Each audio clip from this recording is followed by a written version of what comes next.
How to remove payment card from Play Store. Hi everybody, welcome back to our channel. So in today's video I'll guide you on how you can remove the payment card from your Play Store, so make sure to watch this video till the end. Now if you want to remove a specific card that you've added to your Google Play Store whenever you wanted to buy a premium app on the list, and now you want to remove them, well, it's very simple, because all you have to do is just go ahead and launch your Google Play Store first. Once you launch your Google Play Store, you want to just tap the profile icon from the very top right hand side of the screen.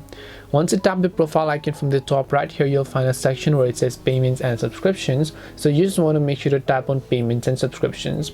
Once you tap on payment and subscriptions, if you look at the very top, here you'll find a section where it says payment methods. So you just want to make sure to tap on the payment method button. Once you tap on payment method, right over here you'll be able to see all of the credit or debit cards that you've added to your Play Store, and then if you tap on it, you should be able to remove them respectively. If you've not added, you can tap on the add button. Now if you want, you can also tap the more payment settings option in order to redirect to Google Pay or whatever else you actually prefer. But to give you a basic idea, this is it on how you can go ahead and then simply remove your card from your Play Store. Hope this video helped you, and if you have any questions, feel free to leave them down in the comment section. Thank you very much for watching, and see you in the next video.